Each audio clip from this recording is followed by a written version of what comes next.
శ్రీ గురుభ్యో నమః. క్రోధినామ సంవత్సరం వచ్చేస్తున్నది. కొన్ని గంటల్లో ప్రవేశించబోతున్నది. శోభకృతనామ సంవత్సరానికి స్వస్తి పలకబోతున్నాం. మరి క్రోధినామ సంవత్సరంలో గ్రహస్థితులు ఎలా ఉన్నాయి అని కనుక ఒక్కసారి ఆలోచన చేస్తే కొంచెం కష్టతరంగానే ఉన్నాయని విశేషం బయటపడుతుంది. ముఖ్యంగా ఈరోజే ఏప్రిల్ 8వ తేదీ పాల్గొన అమావాస్య. ఈ రోజున సంపూర్ణ సూర్యగ్రహణం మీనరాశిలో రేవతి నక్షత్రంలో జరుగుతున్నది. అయితే ఈ సంపూర్ణ సూర్యగ్రహణం భారతదేశంలో కనపడటం లేదు. రేపు ఉదయం సూర్యోదయం కాగానే ఇంకా పండగ వాతావరణం అంతా ప్రారంభమవుతుంది. ఇక్కడ సూర్యగ్రహణం గురించి ఎందుకు ఉటంకిస్తున్నాను అంటే కొంత వివరం అనేది మీరు కూడా తెలుసుకోవాలి. ఏమిటంటే సూర్యగ్రహణం అమావాస్య రోజే వస్తుంది, చంద్రగ్రహణం పూర్ణిమ రోజు వస్తుంది. మరొక రూల్ ఏమిటంటే సూర్యగ్రహణం ఎప్పుడూ కూడా స్పర్శ, మధ్యకాలము, గ్రహణ ముగింపు అని 3 భాగాలు ఉంటాయి. స్పర్శ, మధ్యకాలము, ముగింపు, గ్రహణ ముగింపు.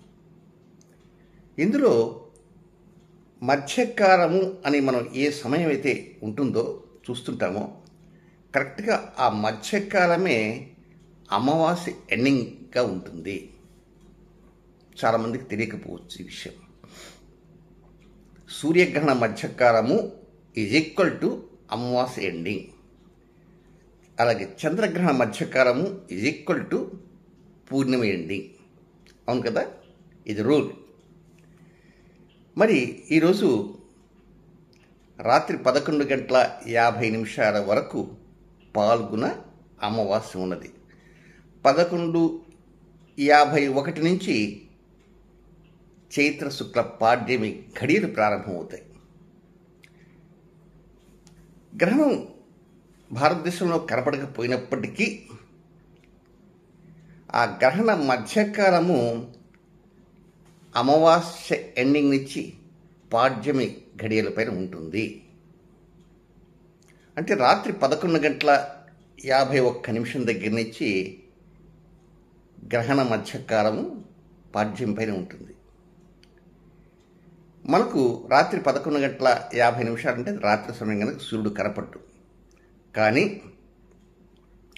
అమెరికా సమయం ప్రకారం వేసుకున్న, మన సమయం ప్రకారం వేసుకున్న, భారత కాలమాన ప్రకారంగా గ్రహణం అనేది అమావాస్య మధ్యకాలంతో అమావాస్య చివరితో గ్రహణ మధ్యకాలం పూర్తయి రాత్రి 11:50 నుంచి 12:55 వరకు గ్రహణం మిగతా భాగం జరుగుతున్నది.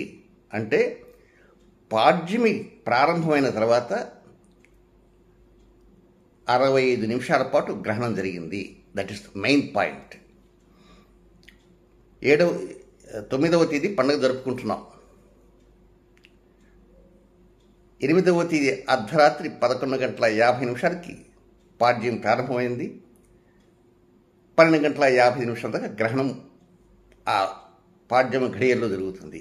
అంటే క్రోధినామ సంవత్సర ఉగాది పర్వదినం సంపూర్ణ సూర్యగ్రహణ సమయం జరిగే సమయంలోనే పురుడు పోసుకున్నది. అది మొట్టమొదటి పాయింట్. అంటే గ్రహస్థితులు ఎలా ఉన్నాయంటే సంపూర్ణ సూర్యగ్రహణంతోనే క్రోధి ఉగాది ప్రారంభమైంది. సూర్యోదయం అయింది. సూర్యోదయం తర్వాత మనం పండగ చేసుకుంటున్నాం. ఇది అందరికీ తెలిసినటువంటిదే. ఇక పండగ రోజున నవనాయక ఆధిపత్యాలు అంటారు. నవనాయక ఆధిపత్యాలు అంటే ఏమిటి? రాజు ఎవరు, మంత్రి ఎవరు, సేనాధిపతి ఎవరు, ఇట్లా ఆధిపత్యాలు ఉంటాయి. మనకి ఎలక్షన్స్ జరిగితే ముఖ్యమంత్రి ఎవరు, హోమ్ మినిస్టర్ ఎవరు, ఉప ముఖ్యమంత్రి ఎవరు, శిశు సంక్షేమ శాఖ మంత్రి ఎవరు, ఇలా ఎలా ఉంటాయో అదేవిధంగానే ఖగోళంలో జరిగేటువంటి ఎన్నికలు ఎప్పుడు జరుగుతాయి?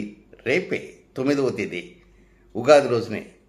ఆ ఎన్నికలలో అంటే మీకు అర్థం కావడం కోసం చెబుతున్నా. ఎన్నికలలో రాజ్యాధిపతి రారాజు కుజగ్రహం కైవసం చేసుకుంది.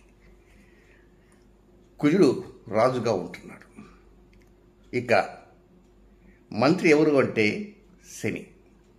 మనం రాజు మంత్రి ఈ రెండు ఆధిపత్యాల గురించి మనం తెలుసుకుందాం. మిగిలిన ఆధిపత్యాల జోలికి ప్రస్తుతం వెళ్ళటం లేదు. రాజు కుజుడు, మంత్రి శని, ఈ రెండు గ్రహాలు పాపగ్రహాలు. ఈ రెండు గ్రహాలు ఒకదానితో ఒకటి బద్ధ శత్రుత్వం ఉండేటువంటి గ్రహాలు కదా. గతంలో ఒక వీడియోలో చెప్పా, ఇటీవల కాలంలోనే, ఐ థింక్ పోయిన నెలలోనే ఆ వీడియో పెట్టా. ఏమిటంటే శని కుజుల కలయిక జరిగింది, ఈ కలయిక ఉగాది తర్వాత ఇంకో దగ్గరకు వస్తుంది అని.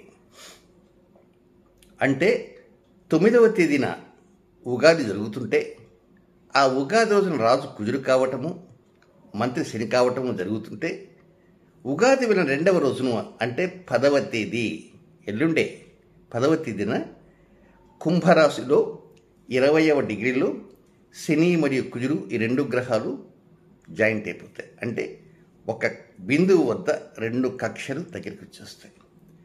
శని కుజుల సంఘర్షణ అది ప్రారంభమవుతుంది. ఇంకక్కడి నుంచి ముందు ప్రారంభమవుతుంది.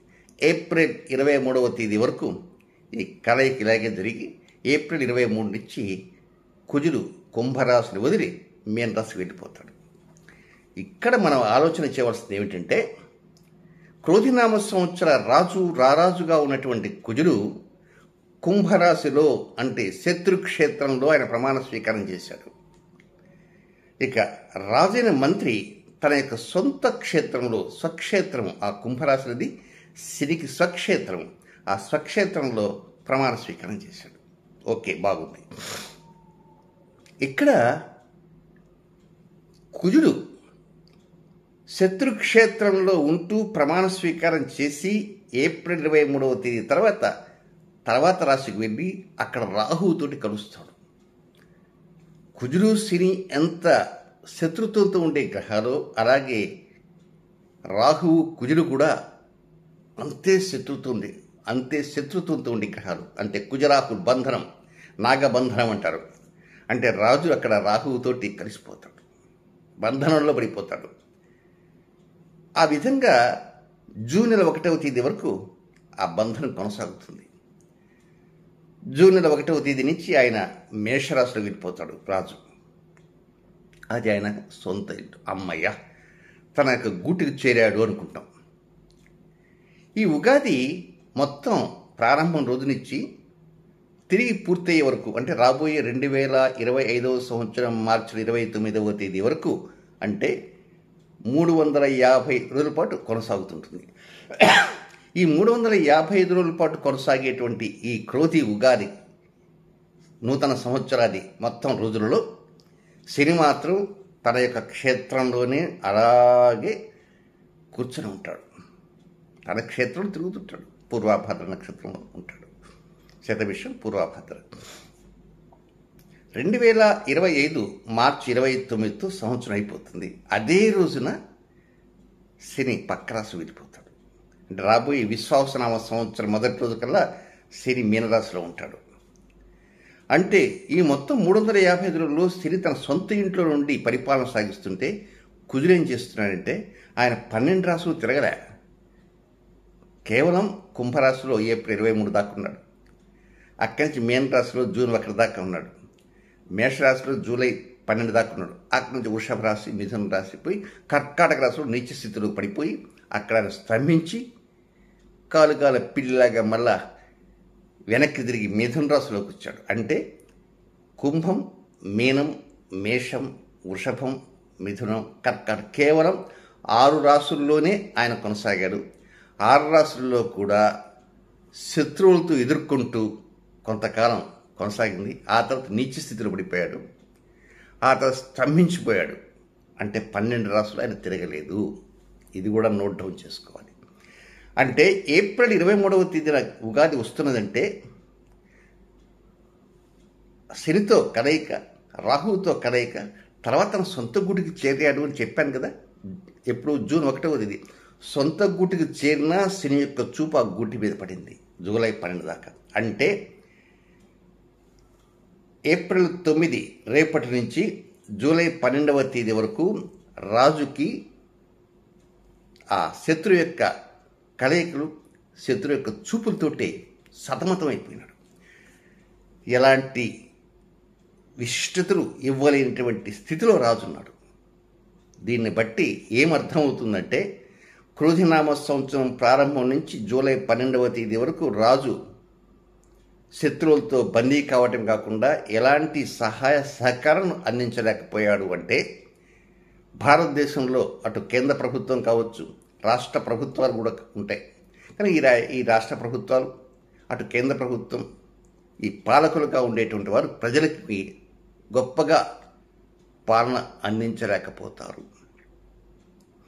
పైగా ఈ 355 రోజులలో రాజు చెప్పింది మంత్రి వినడు. ఎందువల్ల? వారి ఇరుగు శత్రుత్వం ఉంది. మంత్రి ఇచ్చిన సలహాలు రాజు స్వీకరించడు. బికాస్ ఆ శత్రుత్వం.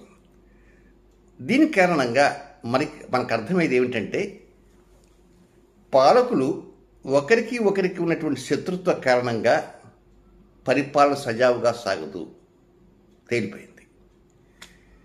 పైగా ఇప్పుడు ఎలక్షన్ మూమెంట్, కొన్ని అసెంబ్లీ ఎలక్షన్స్ జరగబోతున్నాయి కొన్ని రాష్ట్రాలకు. అలాగే కేంద్రంలో జనరల్ ఎలక్షన్, సాధారణ ఎన్నికలు జరుగుతున్నాయి త్వరలోనే. ఈ ఎన్నికలు జరగబోయేటువంటి తరుణంలోనే వీరి మధ్య కొట్లాటం జరగబోతున్నది. శనికుజల మధ్య, కుజరాహుల మధ్య. ముఖ్యంగా ఈ సంఘర్షణ సమయంలో ఎన్నికలు జరుగుతున్నటువంటి వేళ రాజకీయ నాయకుల మధ్య వైరాలు, ఒక్కోసారి వారి మధ్య అది విపరీతమైనటువంటి సంఘర్షణలు, కత్తులు దూసుకోవటాలు, బాంబులు విసురుకోవటాలు, హత్యలు చేయటాలు రకరకాలు జరుగుతుంటాయి ఎలక్షన్స్ అప్పుడు. అంటే ఎలక్షన్స్ సజావుగా సాగుతాయి అంటే సాగుతాయి, ఏదో అలా సాగుతాయి. ఈ ఎలక్షన్స్ వలన ఈ సంవత్సరం ప్రజలకి ఒరిగేదంటూ ఏం లేదు. నాయకులు వస్తుంటారు, అది ఇస్తాం, ఇది ఇస్తాం, ఏదేదో ఇస్తామని చెప్తుంటారు. పైగా కొంతమంది నాయకులు ఏం చేస్తుంటారంటే, ఈ సమయంలో మమ్మల్ని కనుక అరెస్ట్ చేస్తే, తీసుకుపోయి జైల్లో వేసేస్తే ప్రజల్లో ఒక సింపతి వస్తుంది, దానివల్ల ఓట్లు మాకు బాగా రాలొచ్చేమో అనేటువంటి ఆలోచన కొంతమందికి ఉండొచ్చు. ఇటీవలనే ఆ ఢిల్లీ ముఖ్యమంత్రి గారు ఉన్నారు, కేజ్రీవాల్ గారు, వారిని అరెస్ట్ చేశారు. అలాగే దేశవ్యాప్తంగా కొన్ని చోట్ల ఎలక్షన్స్ జరుగుతున్నాయి, సాధారణ ఎన్నికలు జరుగుతున్నాయి, లోక్సభ ఎన్నికలు. కనుక అక్కడక్కడ ఇలాంటివి జరుగుతుంటాయి. కొన్ని చోట్ల కొంతమంది ముఖ్యమంత్రులు కూడా అనుకుంటుంటారు, మమ్మల్ని అరెస్ట్ చేస్తే బాగుండు, ప్రజల్లో సింపతి పెరుగుతుంది. కనుక అలాంటి అవకాశాలను కూడా ఒక్కోసారి ఈ శనికుజల వలన జరుగుతుంటుంది.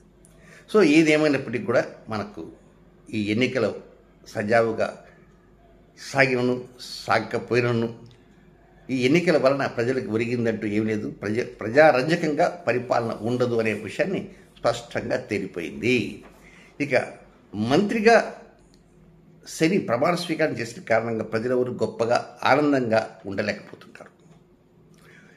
ఏప్రిల్ 9 రేపటి దగ్గర నుంచి జూలై 12వ తేదీ వరకు ఏదో గడిచిపోతుంది తప్ప అంతమించి గొప్పగా ప్రజలకు ఒరిగిందంటూ ఏమీ లేదు. ఇక దీనితో పాటు ఏప్రిల్ 8 అంటే ఈరోజు సంపూర్ణ సూర్యగ్రహణం ఇప్పటి నుంచి ప్రారంభమై మే 26వ తేదీ వరకు అక్కడక్కడ భూకంపాలు, సునామీ వాతావరణాలు, ఒక్కోసారి తీవ్రంగా రిక్టర్ స్కేల్ పైన ఈ భూకంపాలు ఇలాంటివి రావటం కూడా ఈ శనికుజల సంఘర్షణ కారణంగా వస్తుంటాయి. దీంతో పాటు ప్రస్తుతం ఎండాకాలం తీవ్రంగా ఉంటుంది, దీనికన్నా ఇంకా తీవ్రత పెరుగుతుంటుంది. అసలే కుజుడు రాజు కావటం, ఎండలు విపరీతంగా ఉండటం, దాహార్తి తీర్చుకునే పరిస్థితి ఏర్పడటం, కొన్ని చోట వర్షాలు కురిసినప్పటికీ ఈ సంవత్సరం అవి పూర్తి స్థాయిలో వర్షాలు ఉండవు, అనుకూలతలు ఉండవు, తాగునీటికి కూడా సమస్య ఏర్పడుతుంది. ఆహార పదార్థాలు తారాస్థాయిలో రేట్లు ఉంటాయి. ఎలక్షన్స్ తర్వాత మనకేమైనా రేట్లు తగ్గుతాయనుకుంటే ఏమి తగ్గవు. డీజిల్ ధరలు, పెట్రోల్ ధరలు మండేటువంటి ఉంటాయి కదా, ఈ మండే లక్షణాలు ఉన్నటువంటి ఇలాంటి రేట్లు కూడా పెరిగిపోతుంటాయి. అగ్ని ప్రమాదాలు ఇప్పటి నుంచే ప్రారంభం, దొంగల భయాలు, తీవ్రవాదం, ఆ తర్వాత ఉగ్రవాదుల దాడులు, భారత్కి చైనాకి మధ్య సరిహద్దు భయం, భారత్కి పాకిస్తాన్ సరిహద్దు భయం, ఈ సరిహద్దు భయం వల్ల ఎక్కడ యుద్ధం జరుగుతుందో ఏమో అనే ఒక ఆందోళన, ఇలాంటివన్నీ కూడా వస్తుంటాయి. అయితే ఇక్కడ మరొక మంచి విషయం కూడా ఉంది. అదేమిటంటే ఈ సంవత్సరం జూలై నెల 26వ తేదీ నుంచి ఆగస్టు 11వ తేదీ వరకు ఆ మధ్యకాలంలో అంటే ప్యారిస్లో ఒలింపిక్ గేమ్స్ జరుగుతున్నాయి. ఈ ఒలింపిక్స్ గేమ్లో భారత క్రీడాకారులు తమ యొక్క స్థాయిని పెంచుకుంటూ భారతదేశ కీర్తిని ప్రపంచవ్యాప్తంగా చూపించగలిగేటువంటి అవకాశం ఈ క్రోధినామ సంవత్సరం ఇస్తుంది. అంటే క్రీడల్లో బాగా విజయం సాధిస్తారు. ఇక సినిమా రంగం ఉంది.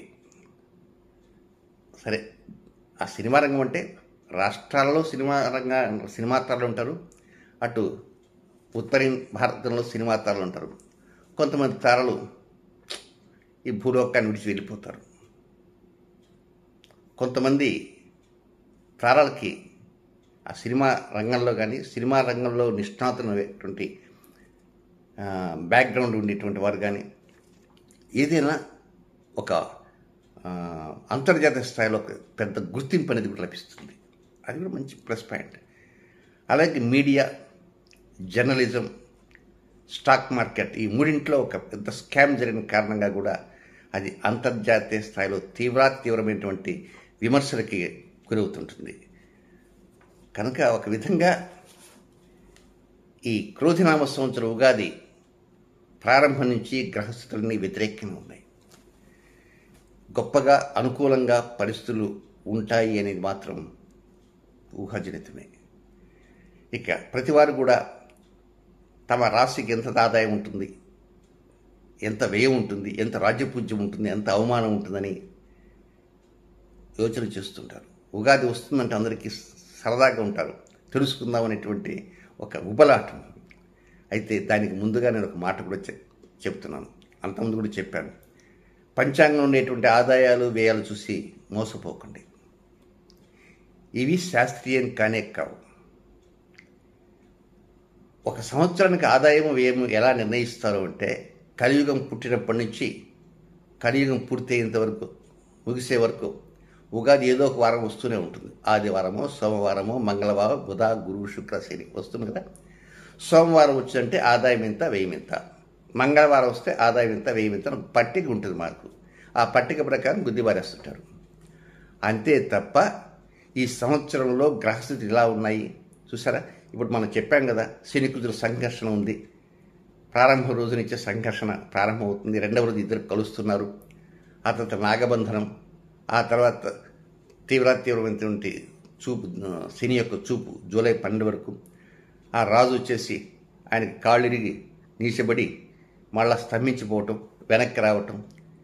దీంతోపాటు పంచగ్రహ కూటమి, చాతుర్గ్రహ కూటమి, త్రిగ్రహ కూటములు, రవిశనుల కలయికలు, శనిపైన రవి చూపులు, ఆ తర్వాత కుజరాహుల కలయికలు, కుజకేతువుల కలయికలు, కుజుడు కొంత పాపగ్రహాలతో కలవటము, ఇలాంటివన్నీ. దీంతోపాటు కాలసర్పయోగాలు, గురురాహు చండాల యోగాలు, ఇవన్నీ వస్తుంటాయి. వీటన్నిటిని బేరీజు వేసుకుంటూ ఎంత యోగం ఉంది, ఎంత అవయోగాలు ఉన్నాయి ఒక్కొక్క రాశికి అప్పుడు తేల్చాలి. అంతే తప్ప మంగళవారం ఉగాది వస్తే ఇంత ఆదాయము, ఇంత ఖర్చు అని చెవిలో పూబెట్టి పెడుతున్నాం. నేను చాలా సిగ్గుపడుతున్నా ఈ మాట చెప్పడానికి. ఒక పంచాంగకర్తగా నాకు 45 సంవత్సరాల అనుభవం ఉన్నప్పటికీ కూడా ఈ మాట ధైర్యంగా ఇంతకాలం చెప్పలేకపోయినా. అందుకు క్షంతవ్యుటి. అందుకే నా పంచాంగంలో ఆదాయ వ్యయము పాఠకుల కొరకు ఇచ్చినప్పటికీ కూడా ఆ పక్క పేజీలో రాస్తా. ఈ ఆదాయాల వ్యయాలు చూసి మోసపోవద్దు, ఇవి శుద్ధ తప్పు, ఇవి ప్రజలను మోసగించడమే. అయితే ఎట్లా? అందుకే సంవత్సరం మొత్తం మీద ఉన్నటువంటి గ్రహచార స్థితిగతులను బేరీజు వేసుకుంటూ సూర్యగ్రహణాలు ఇప్పుడున్నాయి, చంద్రగ్రహణాలు ఇప్పుడున్నాయి, ఆ గ్రహణ ప్రభావాలు సంపూర్ణమైతే ఒక 6 నెలలు పాటు ఉంటుంటాయి. అది చిన్న గ్రహణాలు అయితే దాని ప్రభావం స్వల్పకాలం ఉంటుంది.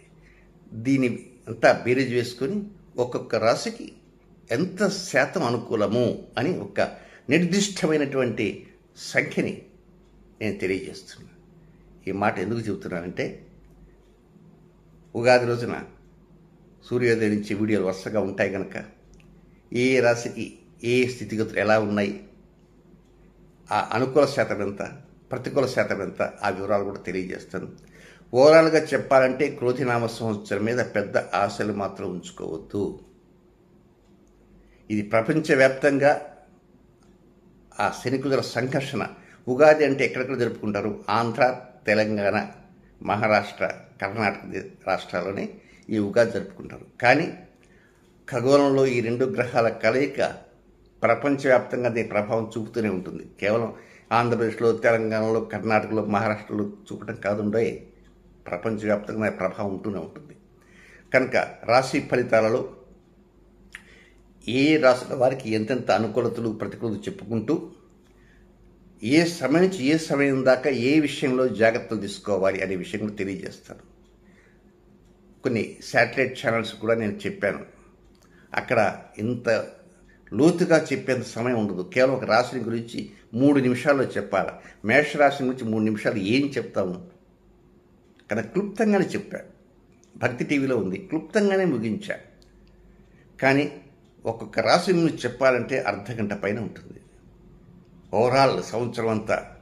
కనుక ఈ ప్రణతి టెలివిజన్లో వీలైనంత వరకు క్లుప్తము అనే మాట కాకుండా నాకు తెలుసుకున్నంత మేర, ఆ భగవతి నాకు ఇచ్చినంత జ్ఞానం మేర, ఆ సమయాలతో పాటు ఆ ఫలితాలని మీకు తెలియజేయబోతున్నాను. సావధానంగా వినండి. ఈ తేదీ నుంచి ఫలానా తేదీ వరకు పర్టికులర్గా ఫలాని పాయింట్ అని చెప్తే మీరు ఆ పాయింట్ మీద ఎక్కువ దృష్టి ఉంచండి. ఉదాహరణకు ఏప్రిల్ 9 నుంచి జూలై 12వ తేదీ వరకు ఉద్యోగ విషయాలు అని అనుకో, ఆ ఉద్యోగము విషయంలోనే కొంచెం జాగ్రత్త ఉండాలి. మిగిలిన విషయాల డబ్బు విషయంలో బ్రహ్మాండంగా ఉంటుంది, దాంపత్యం అద్భుతంగా ఉంటుంది, మిగతా అంశాల్లో బాగుంటుంది. జాగ్రత్తలు తీసుకోవాల్సిన అంశం మాత్రమే నేను మెన్షన్ చేస్తుంటాను. అదే కొన్ని ఏప్రిల్ లేదా ఆగస్టు 15 సెప్టెంబర్ 15 దాకా సంతాన విషయాలని అనుకో, అప్పుడు ఉద్యోగం బ్రహ్మాండం ఉంటుంది, వ్యాపారం బాగుంటుంది, కెరీర్ బాగుంటుంది, డెవలప్మెంట్స్ ఉంటాయి, దాంపత్యం బాగుంటుంది, వివాహం కాని వారికి యోగాలు వస్తాయి, ఇవన్నీ వస్తుంటాయి. కనుక నేను చెప్పే ప్రతి పాయింట్ కూడా జాగ్రత్తగా ఆలకించండి. ఇక ఓవరాల్గా అన్ని రాసులు కలిపినటువంటి ఒకే ఒక పరిహారం ఉంది. అది భక్తి టీవీలో కూడా పరిహారం చెప్పాను. అందరూ ఆచరించదగినటువంటి ఆ పరిహారం. అయితే అక్కడ కొన్ని పర్టికులర్గా కొన్ని పూర్తిగా చెప్పలేక క్లుప్తంగానే చెప్పాను. ఈ పరిహారం పాటించవలసింది రేపు ఎల్లుండి కాదు, జూన్ 1వ తేదీ నుంచి జూలై 7వ తేదీ వరకు మాత్రమే ఆ పరిహారం పాటించాలి. ఆ పరిహారం ఏమిటో ప్రతి రాశిలో కూడా చెబుతుంటారు. ఒంటి కాలి మీద నిలబడటం, అంతే. ఎలా నిలబడాలా? ఒంటి కాలి మీద నిలబడచ్చు, కానీ గంటలు కాదు, కేవలం 4 నిమిషాలు చాలు. అది ఎడమకాలు పైకెత్తి, ఎడమకాలు పాదం భూమికి తగలకుండా కొంచెం పైకెత్తి నిలబడటం, లేదా ఆ కాలుని ఎదురుగా ఒక పీట మీద కానీ, ఒక స్టూల్ మీద కానీ, లేకపోతే మన మెట్లు ఉంటాయి, మిద్దె మెట్లు, ఆ మెట్ల మీద కానీ పెట్టుకొని నిలబడేది. పడమర వైపు దిక్కు చూసుకుంటూ నిలబడి ఆ 4 నిమిషాల్లో ఆ ఇష్టదేవాన్ని ప్రార్థన చేసుకోవాలి, అంతే. అది ఎప్పుడెప్పుడు ప్రతిరోజు కాదుండే, శనివారాలలో, మంగళవారాల్లో, అది కూడా రాహుకాల సమయంలో. శనివారం అయితే ఉదయం 9 నుంచి 10:30 లోపల, మంగళవారం అయితే మధ్యాహ్నం 3 నుంచి 4 లోపల. కనుక ఆ వివరాలని ఆయా రాష్ట్రాల్లో మళ్ళా తిరిగి ఉటంకించబోతున్నాను. శ్రద్ధగా ఆలకించడానికి ప్రయత్నం చేయండి. అనుకూల పరిస్థితులు రావాలని, ప్రతి ఒక్కరి యొక్క జీవితాలు సుసంపన్నంగా ఉండాలని, ఆ మహాకాళి, మహాలక్ష్మి, మహాసరస్వతి అనుగ్రహం ఎల్లవేళన అందరిని ఉండాలని మనసారా కోరుకుంటూ, రాబోయే రేపటి రోజున ఉగాది ఉంది కనుక ముందుగా మీ అందరికీ శుభాకాంక్షలు తెలుపుతూ సెలవు తీసుకుంటున్నాను. శుభం.